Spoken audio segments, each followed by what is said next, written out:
What's important for everyone to know about the progress 6 months after launch of this APPG for longevity? The most important thing is a change in culture. The aging by itself is not a cause of problems until the late 90s. Look at Sir David Attenborough. The problems are due to loss of fitness, disease, and negative thinking. So the positive message that's coming out of the APPG already is very, very important. We need to see now that much of what we think of as being due to aging is not due to aging at all. So I think culture change is going to be one of the main benefits of the APPG. What is your reaction to the ideas and the evidence that you saw emerging from the national consultation that just completed?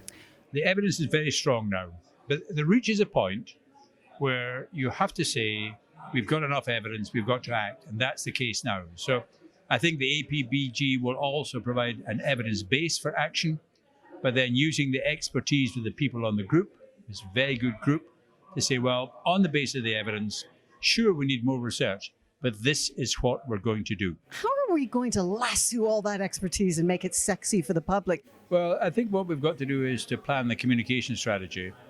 And there's no point just writing more articles in the Lancet or the Journal of Health Economics, important though that is. So I like writing the Daily Mail, or we get the Daily Express, or the Times. We need a communication strategy. Now, the APPG doesn't have the capacity at the moment to do that, but strategically, I think the people on the APPG team know how the world works. So I think we now need to move a lot of our energy into thinking about how do we change the world, and how do we use social media, how do we use the internet. Should we set up a radio program with a weekly mini podcast? We should start doing something to change the way people think and feel. We need to infuse some energy into this space, don't we?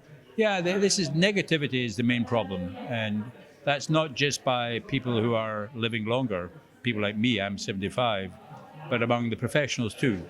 So the problem is aging and people's perceptions of aging.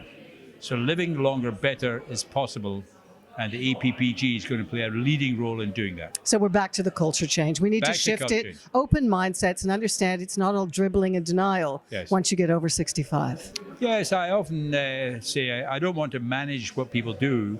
I just want to control how they think. So we in APPG have to control how people think about living longer. Aging is relatively unimportant. Loss of fitness is very, very important. Disease, much of it preventable and treatable, and accelerated by loss of fitness, because people say, oh, Mum, don't struggle with the shops, I'll send Ocado. And then underpinning all of these, the third factor, negative beliefs and pessimistic attitudes. That's what's got to change. And this is probably the biggest obstacle to change, isn't it? The negativity. Yeah. People thinking the wrong way. And what about, so let's say we get to work, and that's part of the remit here, part of the sweeping mandate for change. What are the grand opportunities of adding 5 more years to health spans by 2035? Yes, I'm thinking also in a way much shorter timescale. I'd like to give people in their 90s 3 months of extra health and life expectancy by the end of 2020. 3 months? 3 months, yeah. If you were Why 91, 3 months? Well, if you were 91, 3 months is a lot. You've only got a couple of years to go. Depending how many comorbidities I've got going on. That doesn't matter. We can give you extra months quite quickly. But quality months? Yes, quality months. For example, there's a randomized trial of physical training, and after 3 months, people were able to up out of chairs much better, move about the house much better. No, we can do things in 3 months.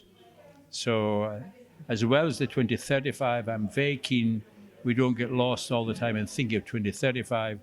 I want APPG to make a difference by the end of 2020, 21, 22, 23. Every year we should be making a difference. And for people who are in their 80s, 2035 is not really all that relevant. I'm 75, with a bit of luck.